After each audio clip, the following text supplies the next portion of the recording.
नमस्कार, स्वागत है आपका भारत एक्सप्रेस में। मैं हूं आपके साथ आरती पाठक। खबरों की शुरुआत करते हैं। देश की राजधानी दिल्ली में आज सुबह झमाझम बारिश से कई जगहों पर जल भराव हो गया। दिल्ली की कई सड़कें पानी में डूब गई। मौसम विभाग के मुताबिक दिल्ली में 24 घंटे में 228 मिलीमीटर बारिश दर्ज हुई है।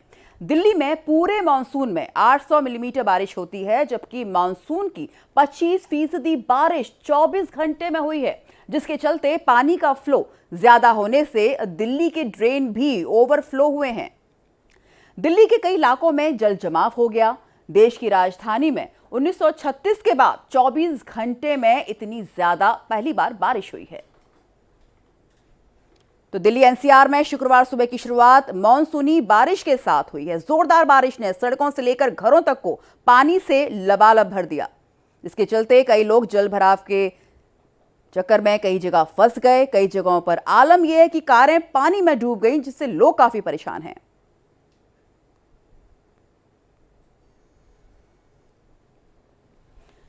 दो तस्वीरें टीवी स्क्रीन पर आप देख सकते हैं किस तरह देश की राजधानी दिल्ली पानी पानी में नजर आ रही है। शुक्रवार की सुबह दिल्ली एनसीआर के कई इलाकों में तेज बारिश हुई। हालांकि बारिश से लोगों को गर्मी से तो राहत मिली है, लेकिन साथ ही आफत भी बहुत ज्यादा बढ़ गई है। बारिश के चलते जगह जगह ट्रैफिक जाम देखा गया। कई जगह सड़कें धंस गईं। बहुत से निचले इलाके पानी से भरे हुए नजर आए, जिससे लोगों को काफी परेशानियों का सुबह से सामना करना पड़ रहा है। और सबसे बड़ी बात कि पहली बारिश आते ही दिल्ली में देखिए किस तरह से व्यवस्थाओं की पोल खुलती साफ आज नजर आ गई है। सड़कों पर हर जगह पानी भरा हुआ नजर आ रहा है। कई जगह कारें डूब गई हैं। कई जगह लोगों को सड़कों पर आवाजाही में भी बहुत सी दिक्कतों का लगातार सामना करना पड़ रहा है। दो तस्वीरें इस वक्त आपकी टीवी स्क्रीन पर हैं देश की राजधानी दिल्ली से। तस्वीरें देश की राजधानी की हैं, जहां पर आज मानसून की पहली बारिश ने इस तरह के हालात पैदा कर दिए और साथ ही हर तरह की व्यवस्था की पोल भी साफ साफ खुल गई। मंत्री आतिशी के घर के बाहर भी आप देख सकते हैं किस तरह पानी भरा हुआ है। वहीं दूसरी तस्वीर है शशि थरूर के घर की। इनके घर के बाहर भी ये जो नजारा आपको दिखाई दे रहा है, साफ साफ हर व्यवस्था की पोल खोल के देख रहा है। देखिए जिस तरह मंत्रियों के घरों के सामने भी इस तरह से पानी भरा हुआ है, तो आप अंदाजा लगा सकते हैं कि आम इंसान के लिए कितनी मुश्किलें इस बारिश से आज खड़ी हो गई होंगी। जिन लोगों को दफ्तर जाना था, जिनको स्कूल जाना था, उन सब के लिए आज का दिन बेहद परेशानी भरा रहा। और ये पहली बारिश है मानसून की। 2-3 दिनों में जब पूरी तरह से मानसून आ जाएगा तो किस तरह की व्यवस्था यहां पर देखने को मिलेगी, वो आज इन तस्वीरों से अब साफ साफ जाहिर हो चला है। तो कह सकते हैं तो अभी सिर्फ ट्रेलर है, पूरी पिक्चर तो मानसून के आने के बाद ही साफ हो जाएगी।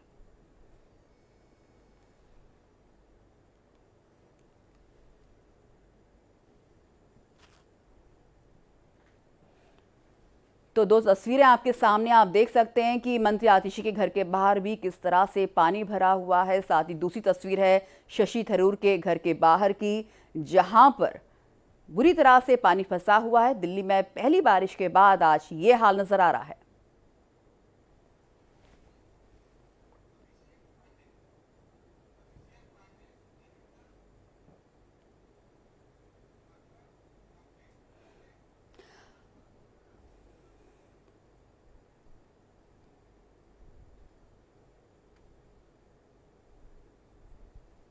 तो आज दिल्ली में, दिल्ली एनसीआर में जो बारिश हुई है, उसके बाद जो दिल्ली का नज़ारा है इस वक्त हम आपको आपकी टीवी स्क्रीन पर वो दिखा रहे हैं। मंत्रियों के घर भी से छूते नहीं रहे। पूरी दिल्ली में हर जगह भारी तरह से जल जमाव देखा गया।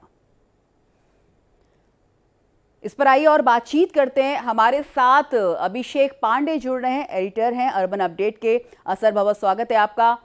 तो आज पहली बारिश हुई और कह सकते हैं कि मौसम बिना मौसम की बारिश थी। जून में इस तरह की बारिश होती नहीं है, लेकिन पहली बारिश के बाद कहा जा सकता है कि कहीं ना कहीं देश की राजधानी दिल्ली कितनी तैयार है, ये साफ साफ नजर आ गया। ये नमस्कार। ये स्थिति सिर्फ दिल्ली की ही नहीं है, ये पूरे हिंदुस्तान के जितने भी शहर हैं, ये आपका इम्पैक्ट सब जगह मिलेगा। जैसे ही ये आईपीसीसी की जो रिपोर्ट है, जो क्लाइमेट चेंज हो रहा है और हमारे शहर अर्बन फ्लड्स के लिए तैयार नहीं है। अगर आपने देखा होगा, एनडीएमए ने भी जो तैयारियां की हैं, वो जो रिवराइन फ्लड्स होते हैं, जो रिवर से रिलेटेड फ्लड्स होते हैं, उनके लिए हमारे शहर तैयार नहीं है, और वो उनकी जो एनडीएमए की तैयारी भी उस लिहाज से नहीं दिखती है। उसका एक ये रीजन ये भी है, अगर देखें जो म्युनिसिपल कॉरपोरेशंस जो इसके जिम्मेदार हैं, ताकि जो शहरों में जो वाटर मैनेजमेंट है वो अच्छे से हो सके, तो स्टॉर्म वाटर ड्रेनेज हमारे शहर में कितने हैं ये आपको इस तरह की बारिश से आपको देखने में समझ में आ जाएगा। तो ये सिर्फ दिल्ली नहीं है, चेन्नई में ऐसा हो चुका है। पिछले आप देख चुके हैं, हिमाचल में फ्लड्स आई थी तो हिमाचल के शहरों में इस तरह की स्थिति आई, अहमदाबाद, बैंगलोर, हैदराबाद। तो ये सिर्फ दिल्ली की फेल्योर नहीं है, तो हमारे जो अर्बन मैनेजमेंट है हमारे पूरे देश का, ये एक समस्या पूरे अर्बन मैनेजमेंट की है। ये समस्या पूरे देश में देखी जा रही है, आप सही कह रहे हैं। मानसून में कई शहरों में इस तरह की समस्या देखने को मिलती है, लेकिन दिल्ली में पिछले साल इससे भी बदतर हालात नजर आए थे, और इस साल कितना तैयार है दिल्ली ये साफ साफ देखना होगा। लेकिन जैसा कि आपने कहा कि और किस तरह से ड्रेनेज सिस्टम को और बेहतर बनाया जा सकता है और क्या कुछ किया जाना चाहिए? डेफिनेटली इसके लिए मैं आपको सबसे एक इम्पोर्टेंट बात करूंगा, क्योंकि हम जिस इंडिया में काम करते हैं, हमारे बड़े बड़े शहर हैं। अगर आप हम दिल्ली की भी बात करें और मुंबई की बात करें, जो दो बड़े महानगर हैं हिंदुस्तान के, दोनों में हमारे इलेक्टेड रिप्रेजेंटेटिव नहीं है। ये आपको देख के बहुत ही आश्चर्य होगा कि दिल्ली में, बैंगलोर बहुत समय तक यहाँ पर मेयर नहीं रहे। आज की तारीख में दिल्ली में 1 साल में मेयर का चुनाव होता है। मुंबई में 2.5 साल से चुनाव नहीं हुए, वहां पे मेयर नहीं है। तो क्या हमारे शहर किसके भरोसे चल रहे हैं, ये भी हमको एक देखना होगा। और अगर आप अर्बन मैनेजमेंट की पूरी अगर बात करेंगे, तो सबसे इंपॉर्टेंट चीज होगी कि हमें असेसमेंट करना होगा कि हमारे शहरों की जो बेसिक प्रॉब्लम्स है, चाहे वो क्लाइमेट चेंज से रिलेटेड, अभी हम आज की तारीख में बात कर रहे हैं, पानी इतना हर जगह भर गया है। कुछ दिन पहले हम बात कर रहे थे कि शहर में पीने के लिए पानी नहीं है। तो क्या ये जो दोनों विपरीत स्थितियां हैं, जहां पे हमारे एक तरफ हमारे पास पानी पीने के लिए, लोगों को सप्लाई करने के लिए पानी अवेलेबल नहीं होता है, दूसरी तरफ कुछ दिनों बाद ही हमारे पास इतना पानी हो जाता है कि हमारे शहर डूबने लग जाते हैं। तो हमें ये बैलेंस लेके चलना पड़ेगा। तो हमारे पास जो दूसरा सबसे इंपॉर्टेंट चीज है, जो हमारे नेचुरल वाटर वेज है, उन पे जितना अतिक्रमण हुआ है उसको आपको हटाना होगा। और हम जिस तरह का जो हमारा पर्कुलेशन है सिटीज में, सिर्फ हम अगर कंक्रीट बनाते चले जाएंगे तो पर्कुलेशन ही नहीं होगा। तो हमें इस बात का जरूर ध्यान रखना चाहिए जब भी हम डेवलपमेंट की बात करें, स्मार्ट सिटीज की बात करें, तो ये जो बेसिक जरूरतें हैं शहर की, ये जो बेसिक कॉन्सेप्ट है अर्बन डेवलपमेंट का, वो हमें ध्यान में रखना होगा। और जैसे मैंने कहा, दिल्ली और मुंबई जैसे शहरों में अगर मेयर ना हो, तो ये बहुत ही एक चिंताजनक स्थिति है। जी बिल्कुल, बहुत ही चिंताजनक स्थिति बन जाती है। अब सवाल ये भी आता है अभिषेक जी कि जब पिछले साल भी ऐसा ही हुआ था, अब मानसून आ ही गया है, मानसून की शुरुआत एक तरह से हो ही गई है, तो लगता नहीं है कि बहुत देर से लोग जागते हैं, सरकारें जागती हैं, बहुत देर से जरूरी जो कदम उठाए पहले जाने चाहिए थे वो अब उठाए जाएंगे? अभी भी जो कदम उठाए जाएंगे वो टेम्परेरी होंगे। अब वो सिर्फ 4 दिन की समस्या नहीं है ये, क्योंकि अगर बारिश आपकी, अगर मानसून हमारा 2 महीने या 3 महीने का है, अभी आप कुछ टेम्परेरी अरेंजमेंट करके पानी निकाल सकते हैं सड़कों से, ताकि ट्रैफिक आपका स्मूथली चलने लगे।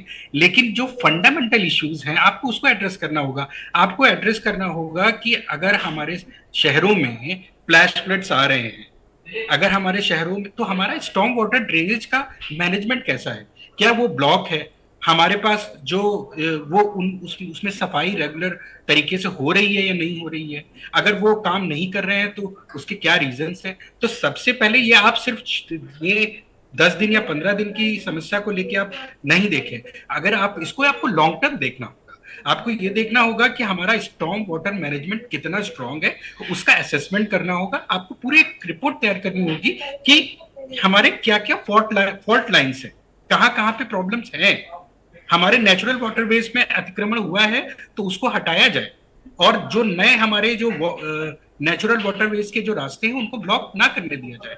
हमारे पास जैसे दिल्ली में हम बात करते हैं, बहुत सारी कितनी वाटर बॉडीज हुआ करती थी पहले, सेम बैंगलोर में इतनी वाटर बॉडीज हुआ करती थी। आप किसी भी शहर की बात करिए, भोपाल ले लीजिए, इंदौर ले लीजिए, जिन शहरों ने अपने नेचुरल इकोसिस्टम को बचाए रखा है, वहां पर इस तरह की समस्याएं कम होती हैं। चेन्नई एक बहुत बड़ा एग्जांपल है, जहां पे आपको समस्या दिखी कि वहां पे जो लेक थी, यानी कि जो वेटलैंड एरियाज थे, जो वाटर बॉडीज का एरियाज था, वहां पे कैप्चर करके आपने बिल्डिंग्स बना दी। अगर आप इस तरह की चीजें करेंगे तो आप ऐसी समस्याएं आप दूर नहीं कर सकते। तो असेसमेंट ये जरूरी है कि हमारे नेचुरल वाटर वेज क्लियर हो। ये तो आपका एक बेसिक है, आगे इस तरह की चीजें ना हो। दूसरी चीज ये है कि आप असेसमेंट करें कि हमारा स्ट्रॉन्ग वाटर ड्रेनेज है सिस्टम, वो क्या उसकी कैपेसिटी कितनी है, वो कितना हैंडल कर सकता है इस तरह की बारिश को।